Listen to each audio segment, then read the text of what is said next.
Student, welcome to Smart Engineering classes. Today we are discuss about the network theorem. आज हम लोग network theorem analysis के बारे में डिस्कस करेंगे. So let's go through about this. Before starting the session, सबसे पहले हम लोग ये डिस्कस करेंगे कि हमारा नेटवर्क क्या होता है. कुछ इसके बेसिक कॉन्सेप्ट या बेसिक टर्मिनोलॉजी होते हैं, हम उन बेसिक कॉन्सेप्ट को देखेंगे. तो हमारा सबसे पहला जो बेसिक पॉइंट होता है कि नेटवर्क क्या है. तो नेटवर्क हमारा बेसिकली एक इंटरकनेक्शन होता है of various electrical component like resistance, inductance, capacitance, voltage source and current source. इन सभी के इंटरकनेक्शन को इन ए सीरीज या पैरेलल या सीरीज पैरेलल मैनर में एक नेटवर्क कहते हैं. सो ये हमारा होता है एक नेटवर्क. अब जब हम नेटवर्क की बात कर चुके हैं तो अब हम लोग नेटवर्क एनालिसिस की यूज करते हैं. तो हमारा जो अगला क्वेश्चन है that is what is the importance of network analysis. So importance of network analysis is क्या होती है कि जो हम किसी भी नेटवर्क को इवेल्युएट करते हैं, डिज़ाइन करते हैं, या उसके पैरामीटर को अगर हमको फाइंड करना होता है तो हमारी नेटवर्क एनालिसिस एक इम्पॉर्टेंट टर्म्स हो जाता है. जैसे कि हम केवीएल अप्लाइड करते हैं या केसीएल अप्लाइड करते हैं, तो this is the part of network analysis. तो हमें किसी भी सिस्टम को इवेल्युएट, डिज़ाइन और उसकी परफॉर्मेंस के लिए हमारा network analysis is a basic term. So next question is why we need network theorem analysis for the analysis of a network. जब हम सिस्टम की किसी बेसिक कॉन्सेप्ट में चलते हैं दैट इज तब हम एनालिसिस के लिए हम केवीएल यूज करते हैं, केसीएल यूज करते हैं. बट जैसे जैसे हमारे सिस्टम में कॉम्प्लेक्सिटी आती है, सिस्टम कॉम्प्लेक्स होता चला जाता है, तो उस केस में हम लोग नेटवर्क थ्योरम्स यूज करते हैं. बिकॉज नेटवर्क थ्योरम के थ्रू हमारा जो सिस्टम की जो एनालिसिस होती है वो थोड़ी ईजियर हो जाती है. इसलिए हम लोग नेटवर्क थ्योरम प्रेफर करते हैं for the analysis of the complex network. तो अभी हम लोग उन्हीं नेटवर्क थ्योरम के बारे में डिस्कस करेंगे कि कौन कौन सी हमारी नेटवर्क थ्योरम्स हैं जो यूज में आएंगी. तो various type of network theorem. First one is superposition theorem, second one is Thevenin theorem, third one is Norton theorem, fourth one is maximum power transfer theorem, fifth one is Millman's theorem, and six one is reciprocity theorem. These are all type of the theorem which we'll discuss. Now we will discuss about the superposition theorem. तो इसका statement क्या होता है? The superposition theorem states that in any linear bilateral network consisting of two or more voltage source or current source, the current through any element may be determined by adding together the current produced by each source when they acting alone, when all other voltage source or current source are replaced by their internal impedance. मतलब किसी भी linear bilateral network में जिसमें दो या दो से अधिक वोल्टेज सोर्स हों या करंट सोर्स हों, तो उस नेटवर्क में किसी भी ब्रांच में जो टोटल करंट होती है उसकी वैल्यू एवरी सोर्स द्वारा जब वो अकेले कार्य करते हैं तो उस ब्रांच में प्रवाहित धारा के बीजगणितीय योग के बराबर होती है.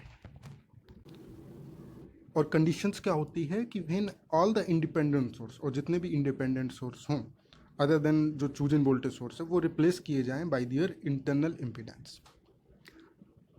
अब इसमें कंडीशन क्या होती है कि कुछ इंपॉर्टेंट पॉइंट्स होते हैं कि this superposition theorem can be applicable for only and only for linear network only. It is not applicable for non linear network such as thyristor, transistor. तो नॉन लीनियर एलिमेंट में superposition theorem applicable नहीं होती है.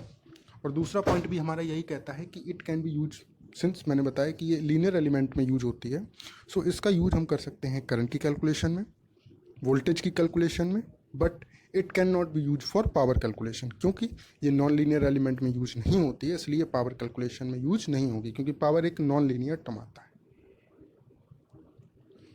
Procedure. अब superposition theorem को applied करने के लिए कुछ स्टेप हैं, तो हम इसको स्टेप बाय स्टेप एनालिसिस करेंगे. तो स्टेप 1 कहता है कि सुपरपोजिशन थ्योरम करने के लिए हम कोई भी एक नेटवर्क में कोई भी एक एक्टिव सोर्स कंसीडर करेंगे और जितने भी अनदर सोर्स हैं, एक्टिव सोर्स हैं, उनको हम रिमूव्ड कर देंगे. कैसे रिमूव करते हैं? Bye their internal impedance. जैसे कि अगर हमारे पास वोल्टेज सोर्स है तो हम वोल्टेज सोर्स को रिप्लेस कर देंगे with the help of short circuit. अगर हमारे पास करंट सोर्स है तो हम उसको रिप्लेस कर देंगे with the help of open circuit.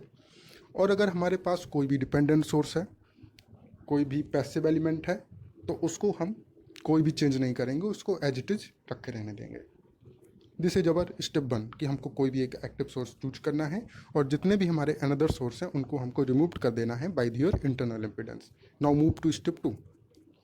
Step 2 में हम क्या करेंगे, डिटरमिन द करंट। उस सोर्स के, उस पर्टिकुलर सोर्स जो हमने चूज किया है, उस पर्टिकुलर सोर्स के कारण हमारी कितनी करंट फ्लो हो रही है इन अ ब्रांच, उसको हम कैलकुलेट करेंगे और फाइंड आउट करेंगे। स्टेप 3 में यही सेम प्रोसेस हम अनदर सोर्स के साथ में भी करेंगे, सेम प्रोसेस हम रिपीट करेंगे जितने भी हमारे सोर्स होंगे। Step 4, now total current. अब हम हमारी जो जितने भी टोटल करंट है उन सारे जितने भी इंडिविजुअल सोर्स हैं उनका अलजेब्रिक सम होगी and we will able to find the total current in a particular branch when they acting alone. So this is our basic 4-step procedure of applying superposition theorem. Now we will see the example of superposition theorem, जिसमें हमको easily समझ में आ जाएगा कि हम superposition theorem को कैसे apply करते हैं। ये हमारा एक क्वेश्चन है, इसमें हमको क्या करना है, determine the current in 4 ohm branch by using superposition theorem. इसमें हमको 4 ohm ब्रांच में करंट फाइंड करनी है with the help of superposition theorem. तो सबसे पहले हम यहाँ पे देखते हैं, हमारे पास 2 एक्टिव सोर्स हैं, that is 20 volt source and 10 volt source. तो स्टेप 1 हमारा क्या कहता है, choose any one independent source and other source में B replace by their internal impedance. तो यहाँ पर हमने एक वोल्टेज सोर्स को चूज किया है, दैट इज सबसे पहले हमने 20 वोल्टेज सोर्स को चूज किया है और 10 वोल्ट सोर्स को इंटरनल इम्पीडेंस के थ्रू हम रिप्लेस कर देंगे या रिमूव कर देंगे, दैट इज हम इसको शॉर्ट सर्किट कर देंगे। तो हमारा जो सर्किट डायग्राम होगा वो इस तरह आएगा। This is our circuit diagram when we choosing 20 voltage source and replace the another source by short circuit। तो ये हमारा सर्किट डायग्राम है। अब हमको करंट की वैल्यू हम फाइंड करेंगे, that is I1 in 4 ohm resistance branch. तो इसके लिए हम KCL भी लगा सकते हैं, KVL भी लगा सकते हैं, ओम्स लॉ भी लगा सकते हैं। जब कभी भी नेटवर्क में, हमेशा याद रखिएगा, जब कभी भी नेटवर्क में कोई भी डिपेंडेंट सोर्स ना दिया गया हो तो हमारा KCL is a best approach for finding the value of current. जब तक कि सोर्स में आपका कोई भी डिपेंडेंट सोर्स नहीं है तो KCL हमारी एक सबसे बेस्ट अप्रोच होती है एंड ईजीएस्ट अप्रोच होती है for finding the current in a particular branch. तो हम उसी अप्रोच पे चलेंगे। तो हम यहाँ पर I1 वैल्यू ऑफ करंट पता करेंगे with the help of KCL। तो यहाँ पर हम KCL कहता है, जब हम किसी भी नोड पे KCL लगाते हैं तो हम एज्यूम्ड करते हैं कि जो भी करंट है वो सब हमारी आउटगोइंग हो रही हों उस नोड से। तो यहाँ पे हमने सेम कॉन्सेप्ट अप्रोच किया है कि हमने नोड ए पे एज्यूम्ड किया है कि I और I1 और I2 करंट ये सब आउटगोइंग करंट है from the node A and as per KCL the sum of current entering or leaving in a particular node is equal to 0। So हमने लिया है यहाँ पे I plus I1 plus I2 is equal to 0। Since ये सारी outgoing current है इसलिए हमने इसको पॉजिटिव लिया है। सो I की वैल्यू क्या होगी, VA माइनस 20/2। अब ये कैसे आता है, क्योंकि I देखो VA नोड से निकल रही है तो VA is positive and inter कर रही है 20 वोल्टेज पे एंड किस पॉइंट पे इंटर कर रही है, 20 के पॉजिटिव टर्मिनल से एंड एग्जिट हो रही है नेगेटिव, दैट इज +2 माइनस पे जा रही है। तो 20 कैसा होगा, जब हायर से लोअर जाता है तो नेगेटिव लेगी, तो VA minus 20 divided by 2। Same concept इसमें होगा, I1 क्या होगा, VA माइनस, अब यहाँ पे कोई वोल्टेज सोर्स नहीं है तो 0 लेंगे, तो VA minus 0 divided by 4। Since 2 ohm branch में होगा VA minus 0 divided by 2 is equal to 0। Solve out करेंगे तो VA की वैल्यू आ जाएगी 8 वोल्ट। सो हम करंट की वैल्यू पता करेंगे, I1 is equal to VA divided by 4 from here, VA minus 0 divided by 4। So VA की वैल्यू 8 वोल्ट आई है, तो 8 डिवाइडेड बाई 4, सो I1 बराबर 2 ampere and direction of this current कैसी है, डाउनवर्ड डायरेक्शन। एक पॉइंट और मैं बताना आपको भूल गया हूँ कि जब कभी भी हम रेजिस्टेंस को लेते हैं तो रेजिस्टेंस की प्रॉपर्टी क्या होती है, it will oppose the flow of current. यह हमेशा क्या करता है, करंट का अपोज करता है। तो इसकी पोलरिटी हमेशा कैसी होती है, जैसे करंट की पोलरिटी आप देखिए यहाँ पे -2 प्लस है, तो हम रेजिस्टेंस की पोलरिटी कैसे लेंगे, just opposite, that is +2 minus and voltage drop इसके अक्रॉस क्या होगा, V equal to -IR। Minus sign यहाँ पे शो करेगा कि जो रेजिस्टेंस है that will oppose the flow of current. तो दिस इज अवर स्टेप 2 जिसमें हमने एक सोर्स को चूज किया है एंड उसके थ्रू हमने 4 ohm रेजिस्टेंस ब्रांच में करंट फाइंड आउट की है। Now move to step 3 and 4। Step 3 में हमने क्या करना है कि सेम प्रोसेस हमको अप्लाइड करनी है with the help of 10 voltage source and 20 voltage source को हम रिमूव कर देंगे। सिंस ये वोल्टेज सोर्स है इसलिए हम इसको शॉर्ट सर्किट करेंगे। अगर ये करंट सोर्स होता तो हम इसको ओपन सर्किट कर देते हैं। तो हमने क्या किया, यहाँ पे 20 वोल्टेज सोर्स को शॉर्ट सर्किट किया है। तो हमने क्या किया, apply KCL eight node A पे हमने KCL अप्लाइड किया है। एंड आल्सो इधर हमने भी एज्यूम किया जितनी भी करंट है वो सारी आउट गोइंग है, तो जितनी भी करंट है वो पॉजिटिव में आएंगी। That is I1 dash plus I2 plus I3 is equal to 0। I1 dash की वैल्यू क्या होगी, VA minus 0 divided by 4। I2 की वैल्यू क्या होगी, BA minus 0 divided by 2। And I3 की वैल्यू क्या होगी, BA माइनस 10 डिवाइडेड बाई 2। अब यहाँ पे माइनस क्यों लिया गया, क्योंकि ये जो 10 वोल्ट है करंट हमारी higher potential to lower potential, that is हमारे देखो प्लस में जा रही है, प्लस एंड नीचे क्या है माइनस। जब करंट आपकी प्लस टू माइनस जाती है दैट इज हम नेगेटिव लेंगे। जब करंट आपकी माइनस टू प्लस मूव करती है तो हम उसको पॉजिटिव लेते हैं। बट यहाँ पे करंट प्लस टू माइनस जा रही है इसलिए हमने लिया है BA minus 10 divided by 2। Solve out करेंगे तो VA की वैल्यू आ जाएगी 4 वोल्ट।